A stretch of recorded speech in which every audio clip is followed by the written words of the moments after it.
Hello everyone, আশা করি সবাই ভালো আছেন। আমিও ভালো আছি। অনেক দিন ধরেই ভিডিও আপলোড করি না। আপনারা অনেকেই আমাকে ফোন করে আমার কাছে জানতে চাচ্ছেন যে ভাই অনেক দিন হয়ে গেল আপনি কোনো ভিডিও আপলোড করতেছেন না, কোনো আপডেট দিচ্ছেন না ফিজির।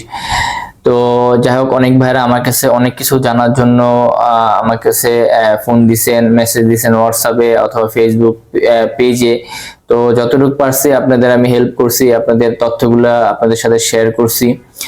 এখন ফিজিতে অনেক লোকই যাওয়ার জন্য আগ্রহী। বাংলাদেশ থেকে অনেকেই আমার কাছে জানতে চাচ্ছেন যে ভাই ফিজিতে একটা কোম্পানিতে গেলে কোম্পানি থেকে কিরকম ফ্যাসিলিটি পাওয়া যায়, সুযোগ সুবিধা কিরকম, এটা যদি আমাদের একটি ভিডিওর মাধ্যমে বলে দিতেন তাহলে আমাদের জন্য উপকার হতো।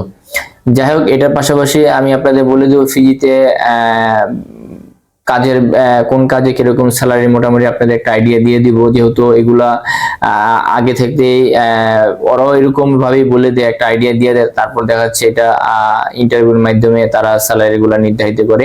তা যাই হোক, আজকে এই ভিডিওর মধ্যে পুরো বিস্তারিত আপনাদের বলে দিব। চলুন তাহলে।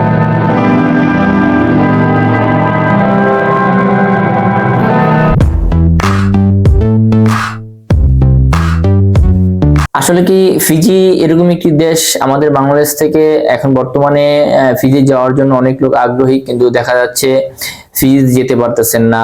আর অনেকেই আছেন ফিজি দেশটার নাম প্রথম শুনছেন। আসলে কি ফিজি দেশটা আমি পূর্বে অনেকগুলো ভিডিও আপলোড করছি, আপনারা দেখবেন, সেই ভিডিওগুলো দেখলে আপনারা বুঝতে পারবেন ফিজি সম্পর্কে, ফিজি কোথায় অবস্থিত। এগুলো আপনারা যদি দেখেন পূর্বের ভিডিওগুলো, তাহলে ফিজি সম্পর্কে অনেক কিছু আপনারা জানতে পারবেন। তো যাই হোক, ফিজি হচ্ছে একটি দ্বীপ দেশ, সেটি হচ্ছে অস্ট্রেলিয়া মহাদেশের ভিতরে অবস্থিত।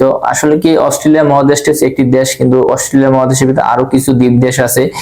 এই 10টি ফিজি নিয়ে 10টি দ্বীপ দেশের ভিতরে হচ্ছে একটি ফিজি দ্বীপ দেশ। সেখানে জনসংখ্যা বর্তমানে প্রায় 9.5 লাখের মতন বসবাস করতেছে।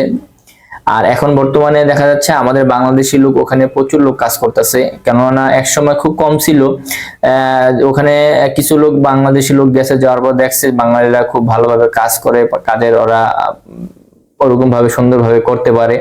সেই ক্ষেত্রে পরবর্তীতে দেখা যায় বাংলাদেশ থেকে তারা প্রচুর লোক নিছে, এখনো অলরেডি নিতেছে। এখন কথা হচ্ছে অনেকেই বাংলাদেশ থেকে যেতে চাচ্ছেন, অনেকে আমাকে বলেন যে ভাই কোম্পানিতে গেলে কিরকম ফ্যাসিলিটি দেয়, সুযোগ সুবিধা কিরকম।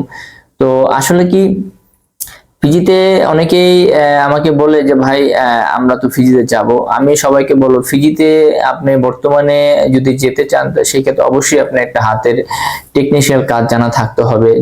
যদি কোনো হাতের টেকনিশিয়াল কাজ যদি জানা না থাকে, সেই ক্ষেত্রে আপনি ফিজিতে যেও কোনো লাভ হবে না। এখন কথা হচ্ছে অনেক কোম্পানি আছে একজন দুজন করে আনস্কিল নেয়, সেটা খুবই কম। সেটাও দেখা যাচ্ছে কনস্ট্রাকশন সেক্টর লেবার হিসাবে, সেটার ক্ষেত্রেও আপনার কিছু না কিছু কাজের অভিজ্ঞতা থাকতে হয়। তো যাই হোক, একটা কোম্পানিতে যদি আপনি যখন যাবেন, কেননা ফিজিতে একটা কোম্পানি আপনাকে স্পন্সর করে, স্পন্সর করার মাধ্যমে ওটা একটা প্রসেসিং এর মাধ্যমে আপনার ওয়ার্ক পারমিট বের হয়। বের হওয়ার পরে পরবর্তীতে দেখা যাচ্ছে ভিসাটা এম্বাসি থেকে ভেরিফাই করে তারপর বাংলাদেশে মেইন পর করে তারপর যেতে হয়। সেটা একটা পাতা ভিসা থাকে, সেই সেই ওয়ার্ক পারমিট হচ্ছে ভিসা। দেন ফিজিতে যদি আপনি একটা কোম্পানিতে যদি যান, কোম্পানি থেকে আপনাকে কি কি ফ্যাসিলিটি দিবে জাস্ট আপনাকে আমি একটু ধারণা দিয়ে দিই। কেননা দেখা যাচ্ছে ফিজি অনেক কোম্পানি ফিজিতে আছে, বেশিরভাগ কোম্পানির মালিক হচ্ছে ইন্ডিয়ান। তো বড় বড় ফিজিতে যেগুলো কোম্পানি আছে সবগুলো মালিকে ইন্ডিয়ান বংশোদ্ভূত, কিন্তু তারা ফিজিয়ান। দেখা যাচ্ছে তাদের বাপ দাদারা ওখানে ফিজিতে যখন গেছে, প্রায় আরো 200 বছর আগের কথা এগুলা। দেখা যাচ্ছে ইন্ডিয়ান লোকেরা যখন ওখানে গেছে, যাওয়ার পর দেখা যাচ্ছে তারাই ওই দেশটারে এত সুন্দর তারা বানাইছে। অরিজিনাল ফিজিয়ান যারা ছিল তারা একদম কিছুই বুঝতো না। একসময় এই দেশে ব্রিটিশরা শাসন করছে, ব্রিটিশরা শাসন করার পরে পরবর্তী দেখা যাচ্ছে এই ফিজিয়ানদের কাছে দিয়ে গেছে, ফিজিয়ান ইন্ডিয়ান মিলিয়ে তারপর এই দেশটাকে এত সুন্দর করছে। এখন এই দেশের ভিতরে টুরিস্টের জন্য এখন বর্তমানে 1 নাম্বার দেখা যাচ্ছে বিভিন্ন দেশ থেকে, বড় বড় ইউরোপিয়ান দেশ থেকে, অস্ট্রেলিয়া, নিউজিল্যান্ড, কানাডা, আমেরিকা থেকে বড় বড় জাহাজ নিয়ে ফিজিতে আসে ঘোরার জন্য। তো তাদের এখন বর্তমানে আয়ের উৎস হচ্ছে এই ভিজিটর দিয়ে, টুরিস্ট দিয়ে। তো সেই ক্ষেত্রে দেখা যাচ্ছে ফিজিয়ান যারা আছে, ফিজিতে যারা কাজ করে, তারাও তাদের দেশে থাকে না, তারাও দেখা যাচ্ছে অন্য দেশে চলে যায়, কিন্তু তাদের ক্ষেত্রে অন্য দেশে যাওয়াটা ইজি। যেরকম আমরা বাংলাদেশের লোক, আমরা তো অন্য দেশে যে কাজ করি, যেহেতু অন্য দেশে টাকার মানটা বেশি, তো ফিজিয়ান এরকমই দেখা যাচ্ছে তাদের থেকে অন্য দেশে টাকার মানটা বেশি, তারাও অন্য দেশে চলে যায়। কিন্তু আমরা বাংলাদেশ থেকে ফিজিতে যাই কেন? আমাদের টাকাতে যে টাকা ফিজিয়ান $1 সেটা আমাদের বাংলাদেশে বর্তমানে যদি আমরা ভাঙাইতে যাই সেটা দেখা যাচ্ছে 50 থেকে 53 টাকা হয়।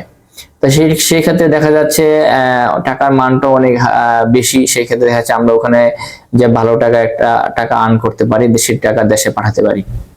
তো এই ক্ষেত্রে হচ্ছে ফিজিতে সবাই যাচ্ছে। আর ফিজিতে যদি আপনি একটি কোম্পানিতে যান সেই ক্ষেত্রে হচ্ছে কোম্পানি থেকে আপনি কি কি ফ্যাসিলিটি দিবে। আসলে কি কোম্পানি থেকে আপনি কি কি ফ্যাসিলিটি দিবে, যে আপনি যেই কোম্পানিতে যাবেন সেই কোম্পানির আপনার একটা কন্ট্যাক্ট পেপার থাকে, সেই কন্ট্যাক্ট পেপারের ভিতরে লেখাই থাকে কোম্পানি থেকে আপনি কি কি ফ্যাসিলিটি দিবে। তারপরেও আমি আপনাদের একটু বলে দিই, আপনি যদি ফিজিতে একটা কোম্পানিতে যান সেই ক্ষেত্রে আপনাকে কোম্পানি আপনাকে থাকা দিবে, খাবার আপনি নিজের খরচ বহন করতে হবে। ফিজিতে যদি আপনি ফার্স্ট টাইম নতুন যান, আপনি দেখবেন যারা পূর্বে গেছেন, যারা ফিজিতে আছেন সবাই আমার ভিডিওগুলো আপনারা দেখেন, আমি জানি। কিন্তু আপনারা কমেন্টে জানাবেন আমি এই কথাগুলো কি সত্য বলছি না মিথ্যা বলছি, কেননা আপনারা ওখানে আছেন, আপনারা ওখানকার পরিস্থিতি বুঝতেছেন। ফিজিতে যখন আপনি নতুন অবস্থায় যাবেন, একটা কোম্পানি আপনাকে থাকা দিবে, খাবারের ব্যবস্থাটা দেখা যাচ্ছে, খাবার পাকানো যে জিনিসপত্র যেগুলো আছে সবকিছু কোম্পানি আপনাকে কিনে দিবে। দেন এটার পরে হচ্ছে আপনি যখন প্রথম অবস্থায় যাবেন, গেলে দেখা যাচ্ছে আপনাকে 1 সপ্তাহ 10 দিন 15 দিন তারা একটা বাজার করে দিবে। এটার পরে হচ্ছে কোন কোম্পানি আছে আপনি যাওয়ার পরে দেখা যাচ্ছে আপনাকে $100 থেকে $200 এক্সট্রা টাকা দিবে, এটা আপনার খরচের জন্য। পরবর্তীতে দেখা যাচ্ছে যে আপনি যে কাজ করেন বেতন পাবেন, সেখানে দেখা যাচ্ছে আপনাকে আপনার কাছ থেকে $50 অথবা $20 করে প্রতি সপ্তাহে সপ্তাহে আপনার কাছ থেকে কেটে রাখবে। একসাথে আপনাকে থেকে $200 কাটে রাখবে না। এটা এক এক কোম্পানি এক এক ভাবে তাদের কোম্পানি পলিসি আছে, পলিসি অনুযায়ী তারা এই সিস্টেমগুলো পরিচালনা করে। এটার পরে হচ্ছে কোন কোম্পানি ফিজিতে আসলে কি অনেকে বলে ফিজিতে কি ওভারটাইম হয়, আসলে কি ফিজিতে ওভারটাইম খুবই কম হয়। এটা যারা ফিজিতে আছেন আপনারা সবাই জানেন, ফিজিতে ওরা বেসিক কাজটাই করে।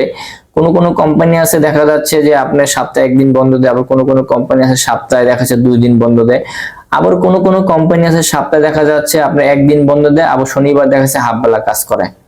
এটা এক এক কোম্পানি এক এক পলিসি সিস্টেম, সেই কোম্পানি রুলস অনুযায়ী তারা কোম্পানি চালায়। ওটা আপনার সবকিছু কন্ট্রাক্ট পেপার লেখা থাকবে কোম্পানি থেকে আপনি কি কি ফ্যাসিলিটি দিচ্ছে।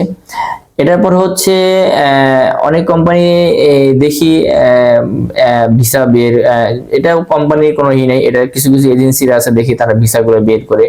অনেকে দেখি 3 মাসে 6 মাসের ভিসা বের করে, 1 বছরের ভিসা বের করে। আমি সবাইকে ফার্স্ট টাইমে বলে আসছি, এখনো বলে আসি, আপনারা কখনোই 3 মাসে 6 মাসে 1 বছরের ভিসা যাবেন না। দেখেন আমরা তো ফিজি নিয়ে কাজ করি, আমরা তো ফিজি ওয়ার্ক পারমিট বের করতেছি। আমরা একটা কোম্পানির সাথে আগে ভালোভাবে ডিল করি, ডিল করার পরে তারপর হচ্ছে আমরা ওই কোম্পানিতে লোক দেই। সেক্ষেত্রে আমাদের প্রত্যেকটা ওয়ার্ক পারমিটই হচ্ছে, মানে ওয়ার্ক পারমিট হচ্ছে ভিসা, প্রত্যেকটা ওয়ার্ক পারমিটে আমরা 3 বছর করি, করার পরে কন্ট্রাক্ট পেপারটা আমরা 3 বছর করি। 3 বছর পরে সে যদি দেশে ছুটিতে আসতে চায় সেক্ষেত্রে কোম্পানি থেকে একটা আসার টিকিটও আমরা এটা ব্যবস্থা করে দিই। এটা দেখা যাচ্ছে অনেকেই করে না, অনেকেই দেখা যাচ্ছে একটা ভুয়া কন্ট্রাক্ট পেপার বানাই দিয়ে দেয়, সেটা দেখা যাচ্ছে পরবর্তী ওখানে যাওয়ার পরে কোম্পানি বলে যে আমার কন্ট্রাক্ট পেপার এটা ছিল, কিন্তু পরবর্তী দেখা যাচ্ছে কোম্পানি বলে না আমার কন্ট্রাক্ট পেপার তো এইটা, আমি তোমাদের এই কন্ট্রাক্ট পেপার দিছি। সেক্ষেত্রে দেখা যাচ্ছে অনেকটাই সমস্যা হয়, কিন্তু আমাদের ক্ষেত্রে সবকিছু আমরা প্রপারলি ভাবে করি। কোম্পানি থেকে যে কন্ট্রাক্ট পেপারটা আসে আমরা যাত্রীদের কাছে ওই কন্ট্রাক্ট পেপারটা দিই। কেননা দেখা যাচ্ছে আমরা যেহেতু ফিজি নিয়ে কাজ করি, আমাদের বাংলাদেশে যেরকম টিম আছে প্লাস আমাদের ফিজিতেও এরকম টিম আছে, তো আমরা যে কোনো কাজ করার আগে ভালোভাবে বুঝে শুনে তারপর কাজ করি। এটার পরে হচ্ছে অনেকের কাছে প্রশ্ন থাকে ওখানে কি রমজান মাসে ঈদের সময় কি বন্ধ থাকে? না, ওখানে রমজান মাসে ঈদের সময় কোনো বন্ধ থাকে না। আর বিশেষ করে হচ্ছে ফিজি দেশটা একদম হচ্ছে খ্রিস্টানদের কালচারে ওদের সবকিছু আইন কানুন এগুলা ক্যালেন্ডার হিসাবে ওরা চলাচল করে। কেননা দেখা যাচ্ছে আপনি ঈদের দিন হলেও ওখানে কাজ করতে হবে। যদি আপনি ব্যক্তিগতভাবে যদি কাজে না যান, সেটা আপনার ব্যক্তিগত আপনি ছুটি কাটাতে পারবেন, সেটা আপনার জন্য বাধা দিবে না।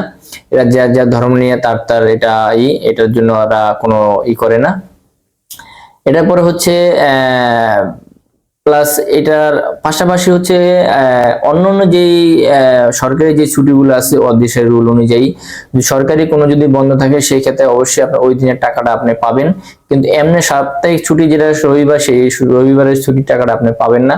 কেন দেখা যাচ্ছে অনেক সময় দেখা যাচ্ছে আপনি ক্রিসমাসে বন্ধ থাকে, হ্যাপি নিউ ইয়ারে বন্ধ থাকে, সেই বন্ধের টাকাগুলো ওরা কিন্তু আপনাকে দিবে, কেননা এটা সরকারি বন্ধ। এটা আপনি কাজ না করলে আপনি ওই দিনের 8 ঘন্টার ডিউটির টাকাটা আপনি পাবেন। এটার পরে হচ্ছে এটা অনেক কোম্পানির উপরে ডিপেন্ড করে, এক এক কোম্পানির পলিসি এক এক রকম সিস্টেম। তো যাই হোক, অনেক ভাইরা আমার কাছে এই তথ্যগুলো জানতে চাচ্ছেন, সেই তথ্যগুলো আমি শেয়ার করছি। আপনারা যদি আরো কোনো ধরনের কোনো তথ্য জানার ইচ্ছা থাকে, অবশ্যই আমার ইউটিউব চ্যানেলে এখানে কমেন্ট করে আমাকে জানাবেন। আমি চেষ্টা করব আপনাদের মাঝে ওই সব ধরনের ভিডিও আপলোড করার জন্য।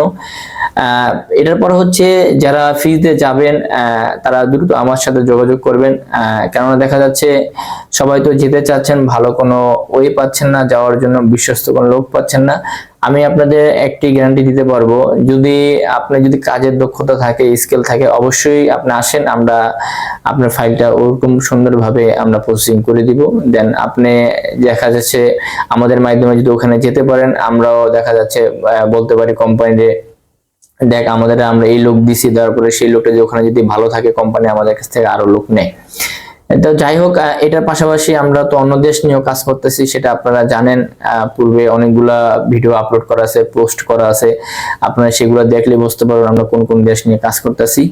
তো আরো বিস্তারিত জানতে চাইলে আমাদের যে অফিসিয়াল নাম্বারগুলো আছে সেই নাম্বারে যোগাযোগ করবেন। প্রত্যেকটা নাম্বারে আমাদের হোয়াটসঅ্যাপ আছে, হোয়াটসঅ্যাপে আপনি মেসেজের মাধ্যমে অথবা কলের মাধ্যমে যোগাযোগ করতে পারেন, প্লাস অথবা আমাদের ফোন দিতে পারেন। আর যারা দেশের বাইরে আছেন তারা তো অবশ্যই হোয়াটসঅ্যাপে যোগাযোগ করবেন, কারণ দেখা যাচ্ছে দেশের বাইরে থেকে তো আপনি ফোন কলের মাধ্যমে যোগাযোগ করতে পারবেন না। তো যাই হোক, অনেক কথাই বললাম, ভিডিওটা অনেক বড় হয়ে গেছে। তো সবাই ভালো থাকবেন আর আমাদের জন্য দোয়া করবেন, কেননা দেখা যাচ্ছে আমরা যেহেতু একটা ট্রাভেল এজেন্সি খুলছি, সেটার নাম হচ্ছে অরা স্কাই এয়ার ইন্টারন্যাশনাল। তো সবাই এটা জানেন, আবার অনেকেই জানেন না। যারা এখনো আমাদের অরা স্কাই ইন্টারন্যাশনাল ফেসবুক পেজটাকে ফলো করেন, অবশ্যই একটি ফলো করে আসবেন। আর প্রতিনিয়ত আমরা আমাদের যেই ফেসবুক পেজগুলো আছে, যেরকম আমার পেজ, আমার ব্যক্তিগত পেজ, আমার ব্যক্তিগত আইডি, তারপর হচ্ছে অরা স্কাই ইন্টারন্যাশনাল, এগুলোর ভিতরে আমরা সবসময় আপডেট দিয়ে আসতেছি যে কোনো বিষয় নিয়ে, যে কোনো দেশের। তো যাই হোক, সবাই ভালো থাকবেন, অনেক কথাই বললাম, আবার